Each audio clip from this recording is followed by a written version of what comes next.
Use Deb's. Let's take that energy, that breath, and imagine a soft white light surrounding you. This is the energy of sacred receptivity, this quiet strength of Mother Mary. Feel yourself, hear yourself saying within, "Be it unto me according to thy word." You do not have to force your life. You do not have to strive. Simply become willing. Willing to receive divine guidance. Willing to trust divine timing. Willing to say yes to the highest within you. Feel your heart becoming a sacred womb of possibility.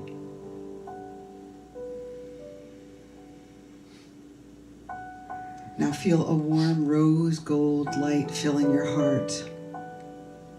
This is the flame of devotion, the steady love of Mary Magdalene.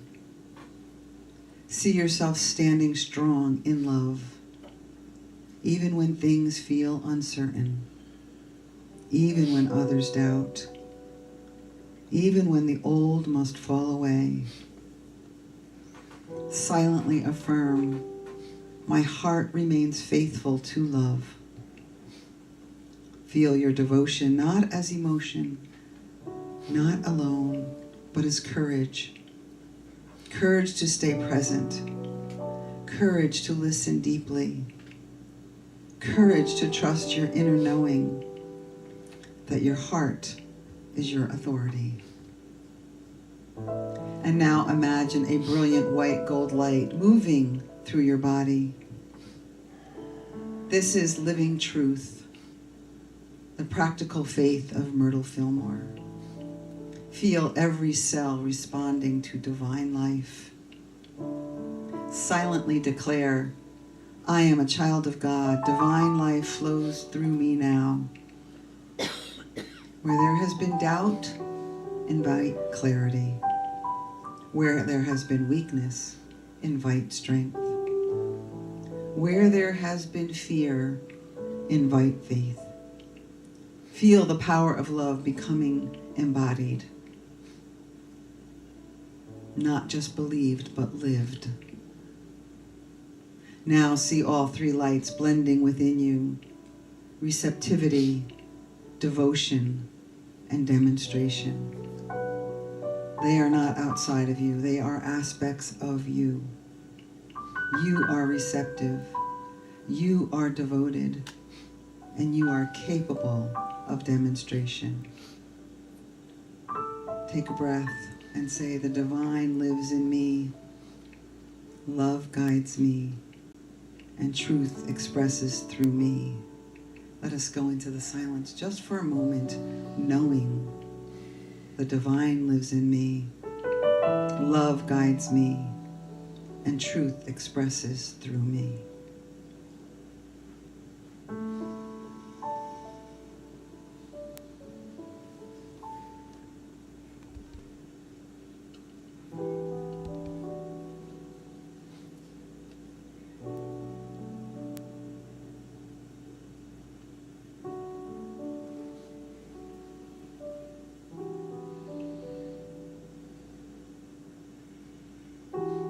Gently return, carrying these archetypes within your own awakened heart. And so it is.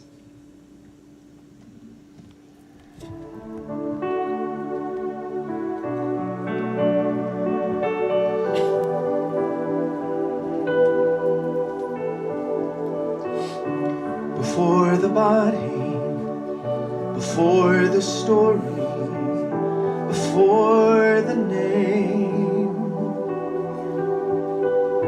beyond the mind's attempt to find or explain, before the breath, beyond the sense of pleasure or of pain, and after death, I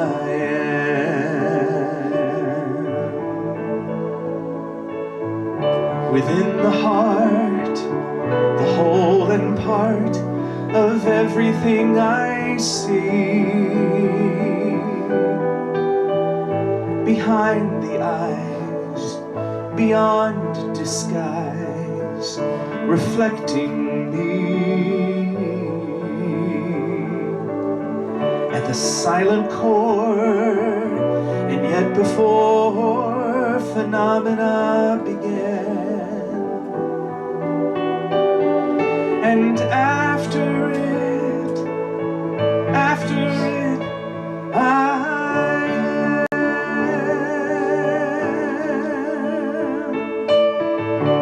Many differences separate us on the surface, yes. But I cannot find a boundary in consciousness. And when you ask me, where does awareness begin and does it end? I have to say, I've always been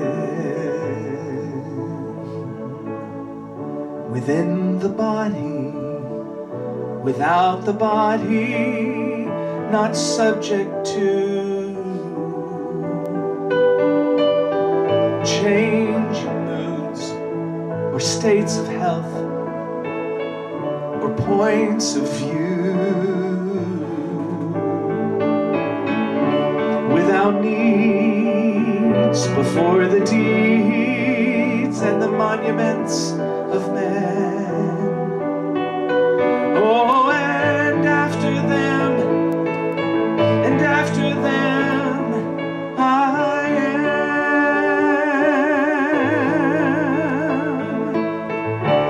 Many differences separate us on the surface, yes.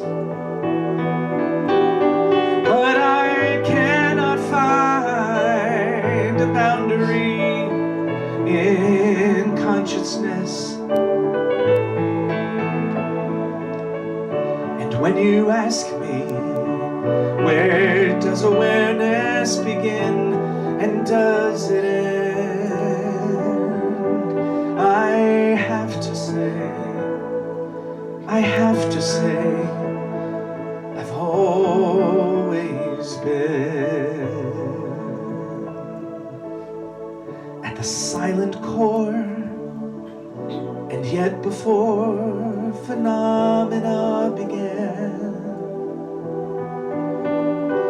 Oh, and after it, I am.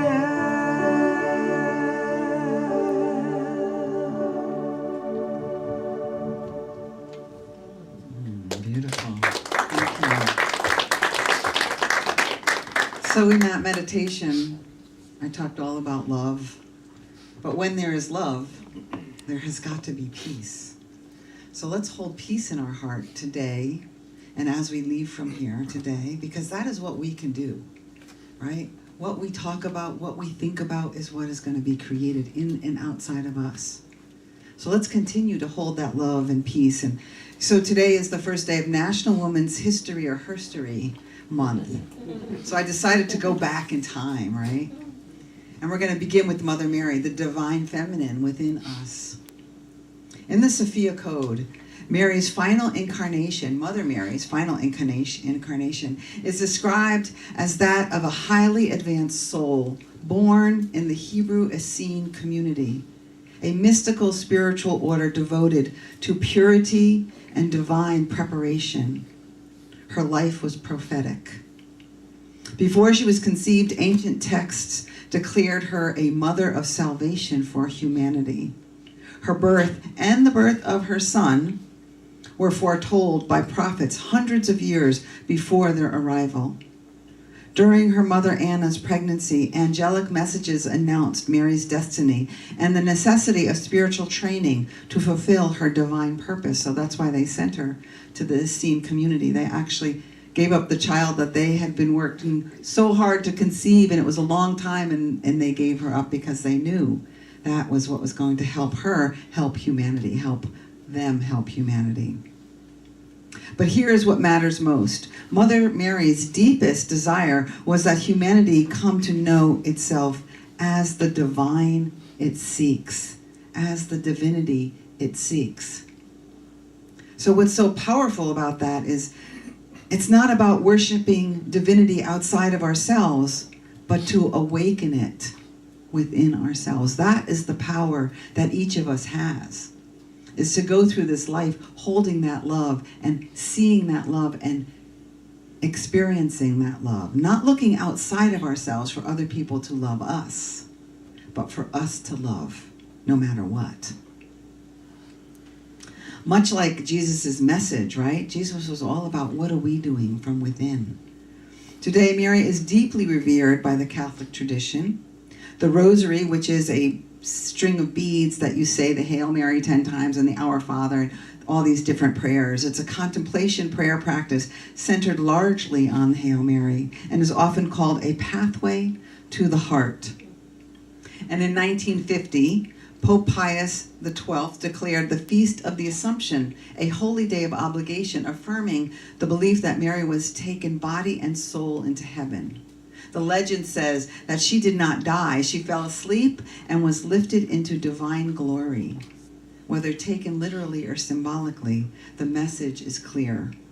Since Mary is representative of love, then love does not die, right? We get to carry that forward.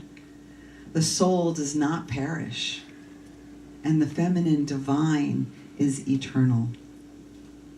I know I had 2 secondhand experiences with the Mother Mary. When Michael passed, he smelled roses, or actually before he passed, twice when he had a near-death experience, and then actually right before he died. He smelled roses. He was like, "Where are the roses? I'm smelling roses." I'm like, "There are no roses in here, Michael." And then he also saw a woman in a blue gown that he talked about. There's a woman in a blue gown. Now, Michael was raised Jewish, so he didn't have all of the background around Mother Mary. He saw twinkling lights. He felt wind. We were in a hospital, and he's like, "What's that wind on my face?" And that's another sign that Mother Mary is present. And the unmistakable presence of comfort and love. He said he felt so good. And yet, he came back both times because he wasn't ready to leave. And then later that night, the second time, he transitioned when I wasn't there. So the rose has long been associated with her presence, a symbol of divine love unfolding. According to Unity's revealing word, Mary represents the soul, the emotional nature, the divine feminine, intuition, and divine motherhood. Metaphysically, Mary is not a historical figure. She is principle, like God is principle and Jesus is principle. She represents the soul's pure, unselfish desire to know the truth of being. And the truth of being is, what are we? Love, right. We are love. We are made of love. And with that comes peace. We carry that peace with us. Her virginity symbolizes perfect receptivity, an immaculate consciousness free from ego interference. The virgin birth is the moment when a divine idea forms in consciousness and is quickened into manifestation. She is the receptive field of divine potential. And when the idea of Christ consciousness formed in her awareness, it quickened into life, which was the life of Jesus. And that is the birth of the Christ within Mary. In A Course of Love, one of the days, it talked about Mary was the feminine Christ consciousness. And it was just like, I don't know, for the first time I got it on a new level. Like it all of a sudden made so much sense that the way Jesus was able to create wine and bread for the wedding, Mary was able to create a human being, which is so, I get goosebumps, so amazing to me. So Mary and Jesus shared the mission of the heart. Jesus came to travel the truth of being. We are children of God. But Mary lived the truth through surrender. She called herself God's handmaiden. She accepted divine will. She trusted. She had faith that she was loved. She knew what was hers to do, and she did it, even when it defied culture, logic, and safety. Both Mary and Jesus taught love, but Mary teaches us how to receive love. Mary's teachings are also often called the way of the rose, and the rose unfolds one petal at a time. So none of this is we're supposed to do very quickly, right? It's a process. It's a journey that we are all on, one petal at a time. We cannot force it open. We cannot rush it into blooming. The way of the rose is a daily spiritual practice of listening to the guidance of our heart. There is no higher guidance. Your heart is your true north. Your heart is God's will, expressed uniquely as you. Mother Mary mentors us in how to open our hearts slowly, safely, one petal at a time, so we may assimilate to greater levels of divine love and bliss consciousness. Bliss and love are not things that we chase outside of ourselves. It is all something that we allow from within. Now, the mind and the heart. Our mind was designed to be empty, receptive space for the visions of the heart to manifest. But when dominated by the ego, the mind tries to lead. Mary teaches us the reverse. The heart leads, and the mind serves. As we practice listening daily to our heart's guidance, the mind shifts from egoic commander to faithful ally. And the physical co-creation of our true desires reveals the power of the heart to fulfill its destiny. So why was Mary able to live a life like that when there was so much that she endured? The scandal, the uncertainty, the crucifixion of her son. Because she trusted. She saw herself as God's handmaiden. She knew she was loved. She knew she was love.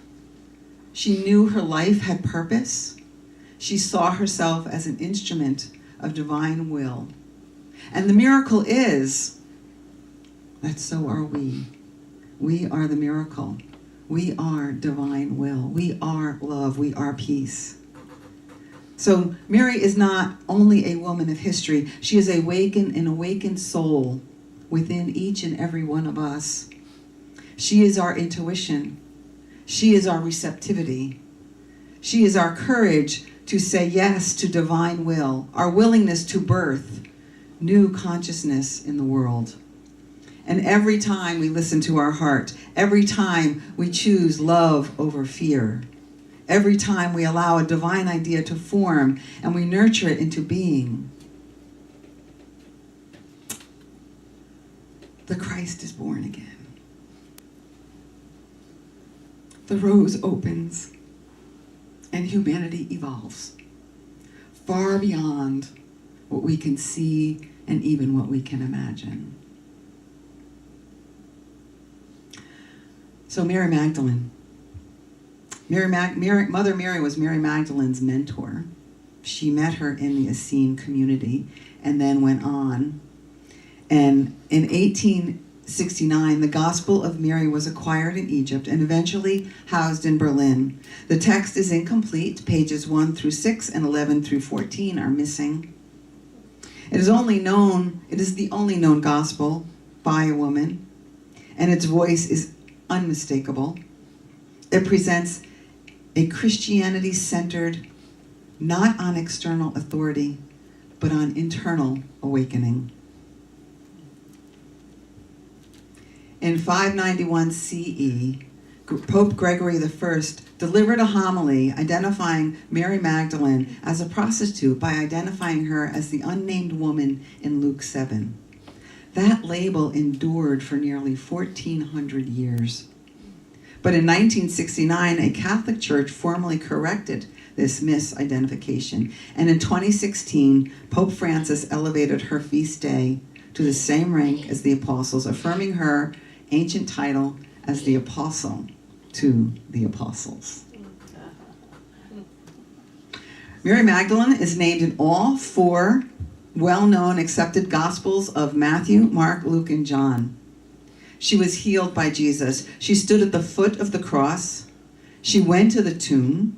She was the first to witness the resurrection, and she was the first person Jesus addressed after rising. This alone makes her foundational. She is the first witness to the resurrection consciousness. Not Peter, not John, not Paul, but Mary. She teaches that sin is not inherent. We simply miss the mark. Healing is remembering who we are. In the Sophia tradition, the mystical traditions of Mary Magdalene is seen as embodying divine feminine Christ energy, same as Mary Magdalene, as Mother Mary. She represents spiritual authority grounded in love, self-mastery, inner knowing, and leadership without hierarchy. Yay.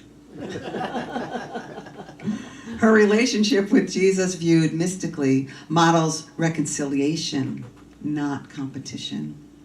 Between divine masculine and divine feminine, there is no competition. There's no dominance. There's no subordination. There's balance. Jesus and Mary needed one another.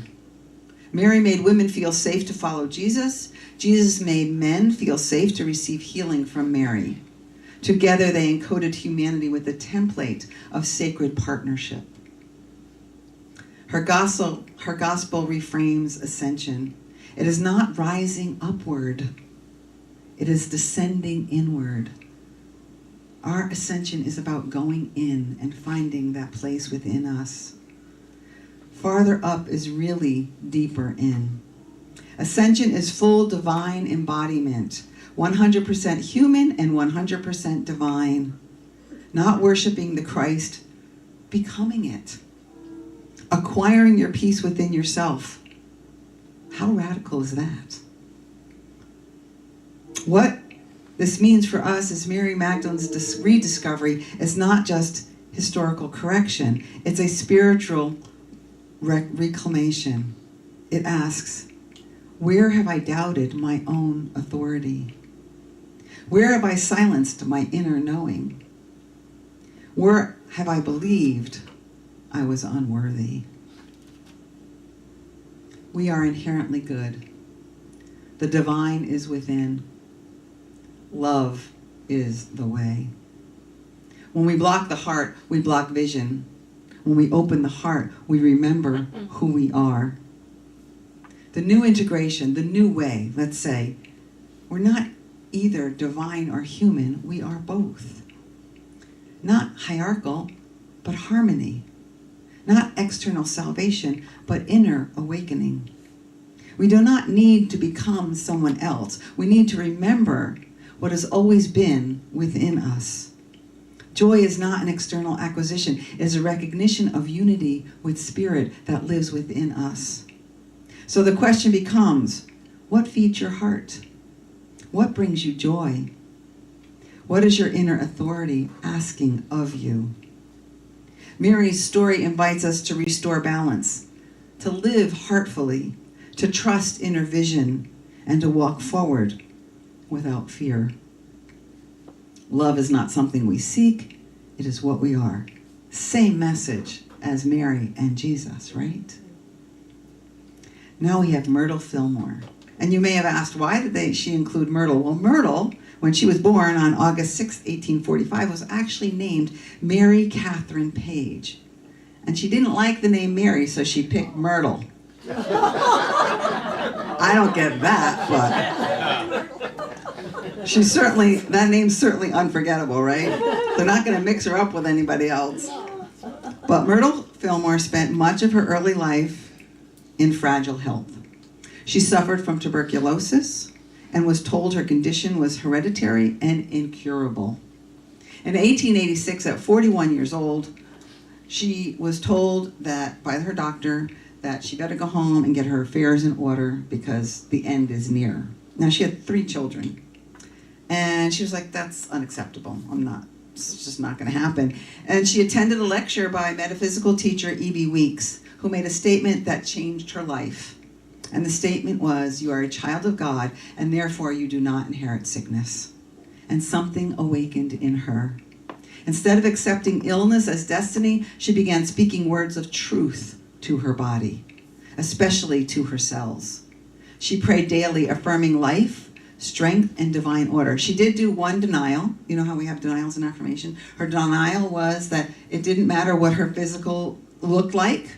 She was no longer going to believe that, and she was going to go back in and affirm every cell of her body that was healthy, every organ that was healthy, and just keep affirming that. She blessed her organs. She thanked her body for its faithful service. And gradually, within 2 years, she experienced complete healing. This was not denial of the body, it was cooperation with the body. Out of her healing practice grew what became Unity. Alongside her husband, Charles Fillmore, he helped found Unity School of Christianity, which is now Unity Worldwide Ministries. But make no mistake, Unity did not begin with Charles Fillmore preaching. Unity began with Myrtle praying. She was the quiet, steady, heart-centered force, writing letters, mentoring students, teaching practical Christianity, and modeling faith in action. So how is Myrtle similar to Mother Mary? Mother Mary represents metaphysically receptivity, divine motherhood, intuition, and the soul's yes to God. Myrtle Fillmore lived this same yes. Like Mother Mary, she accepted a divine idea in consciousness, she nurtured it, and she birthed something that would bless all of humanity. Mary birthed the Christ child. Myrtle birthed a movement grounded in Christ consciousness. Mary trusted God's will in circumstances that defied logic. Myrtle trusted divine life in a body that doctors said would fail. Both women saw themselves as instruments of divine life. They lived from the heart rather than fear. They modeled surrender without passivity.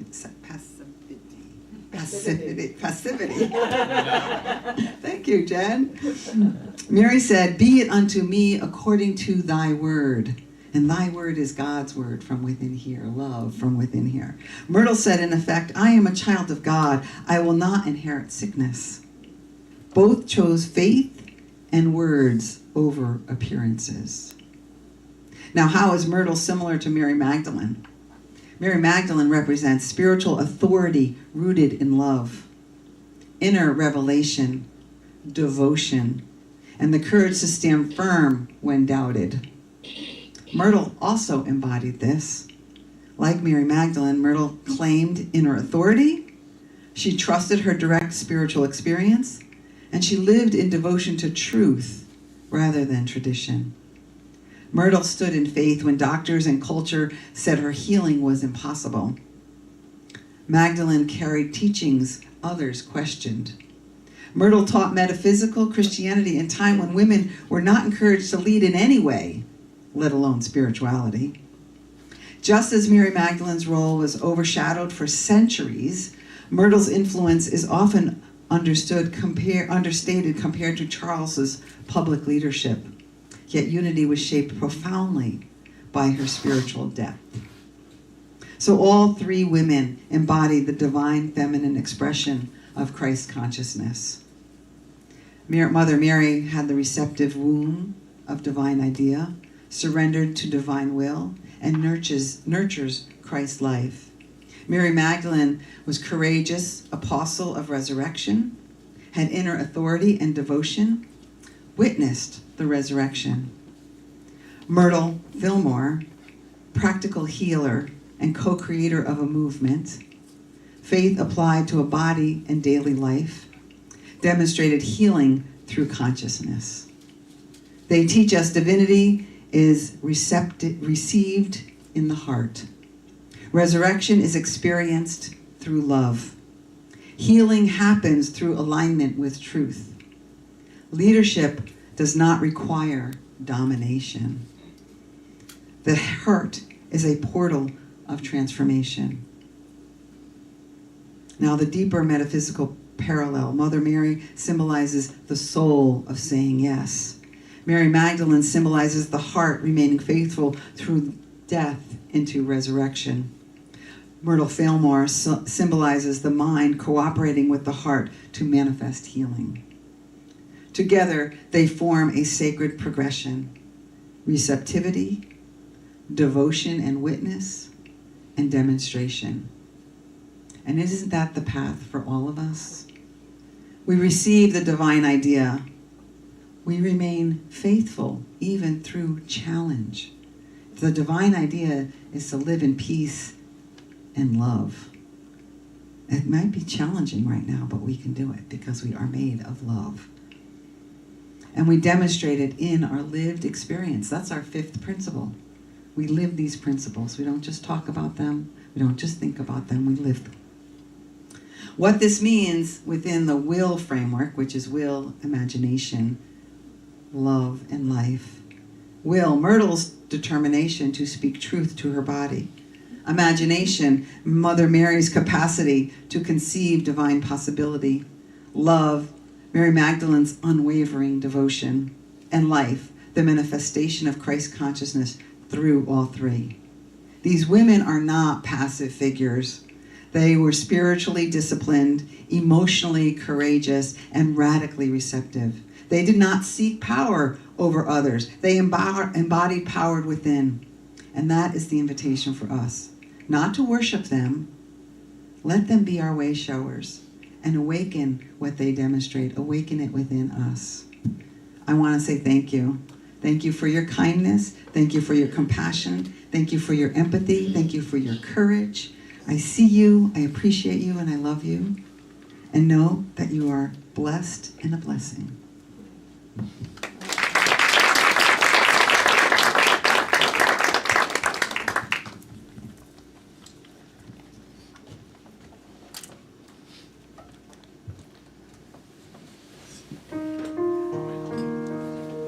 So when y'all get this, you can join in with me. It's pretty simple. Basically, it's an I have, I pray, I choose, and I am, whatever they are.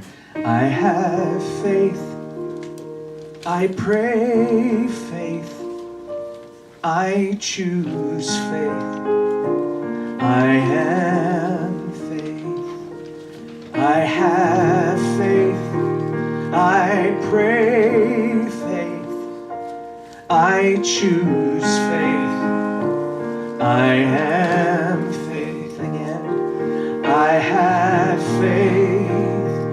I pray faith.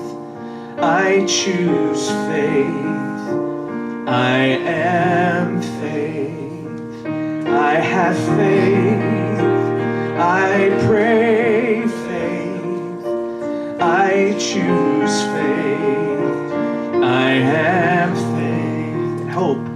I have hope, I pray hope, I choose hope, I am hope, I have hope, I pray hope, I choose hope, I am hope.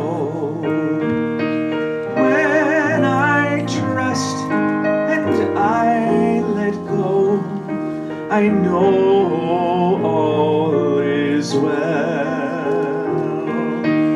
When I trust and I let go, I know all is well.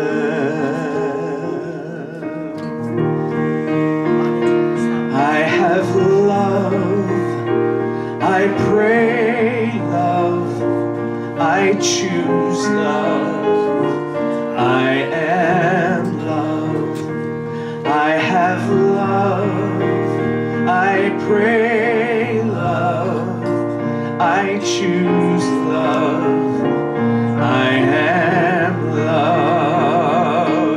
When I trust and I let go, I know all is well. When I trust and I let go, I know all is well. And one other, you are love, we are love, all God's children are love.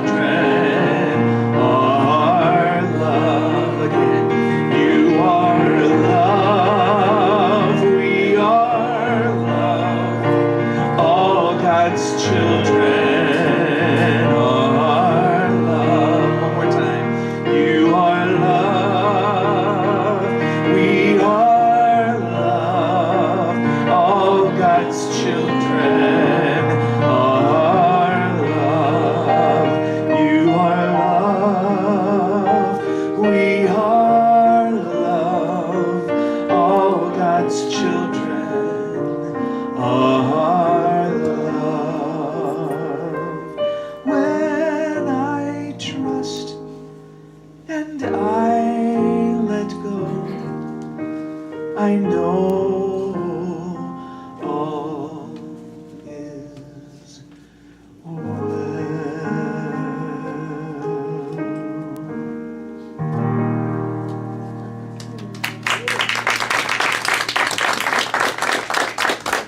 That was lovely, very sweet. So now it's time for us to give back. If you felt that anything touched your heart here or your soul or anything that you heard, and I got chills when several times during Theresa's talk, so I know something was happening. It's time for our offering and to give back. And I'm going to invite Betsy up to talk about a special program that we're doing. Yeah, just a reminder about our unexpected income program. You know, the universe is so abundant, but it's really something we need to notice every day for that abundance to grow in our lives. So if you've received some unexpected income, perhaps a gift, we're asking that you might want to consider giving 10% of that amount to Unity, and you'll put it in a colored envelope, or you can just write it on one of our regular envelopes. And we're going to keep track of the abundance that's showing up in our lives, and at the end of the year, we're going to celebrate. Thank you.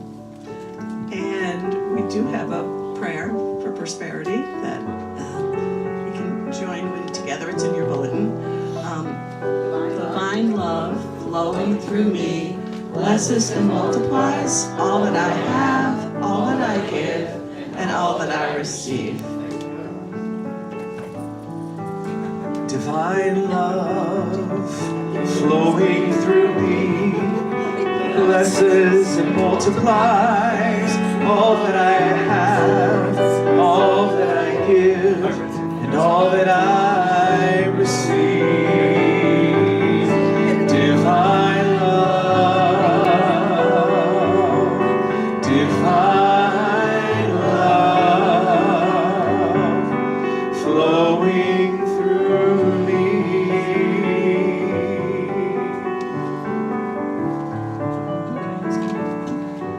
Father, Mother God, we thank you for the abundance in our lives. We thank you for blessing this sacred space and blessing everyone with us today and those in our hearts. And so it is. So it is. And we have thank yous to offer to Betsy, double duty, being our board member on duty and also our prayer chaplain, to Doug on sound, to Steve on multimedia and all he does to get us out into the world. We're doing that today. Okay. To Kenneth on the piano and those lovely songs. To Sherry in the kitchen, preparing some nice things for us. And greeters. Noise and our greeters. Millie, I believe Millie greeted. Brian greeted. Oh, surprise greeter. And lovely Reverend Theresa for that beautiful. Oh, I learned stuff about Mary I never knew. So thank you. Thank you, Deb and Tari. And since we didn't meet in person last week, we're doing Birthday Sunday today. So if you had a birthday in February, anyone? Come on down. You're the next contestant on Receive a Blessing from Unity. People, we're going to say, we love you, we bless you, we appreciate you, and we behold the Christ as you. We're going to give you all this blessing. So. All of them. We're ready? Oh, wait a minute. Two more. Come on up. Come on down. So here we go. Receive the Unity blessing. We love you, we bless you, we appreciate you, and we behold the Christ as you. Someone blow that thing out. Y'all can stay up here, stay up here, stay up here. Go ahead and stand up. Let's know our prayer for protection, and then let's sing our way out of here. So our prayer for protection is help me. The light of God surrounds us. The love of God enfolds us. The power of God protects us. The presence of God watches over us. Wherever we are, God is, and all is well. With each step we're moving higher. With each step we're moving on. With each step we're moving higher. Onto higher ground. With each step we're moving higher. With each step we're moving on.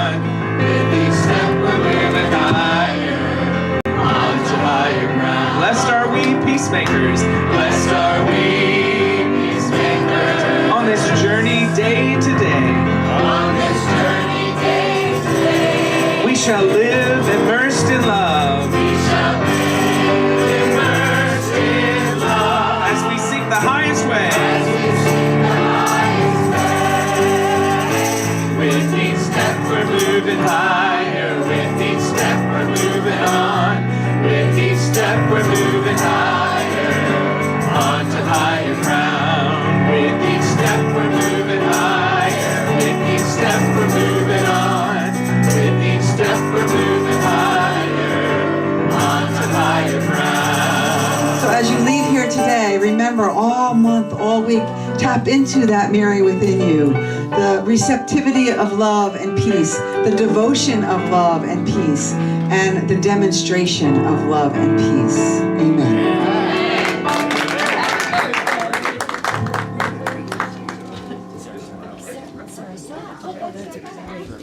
You gotta have a birthday donut now, and you too, birthday donut. Oh, I have you.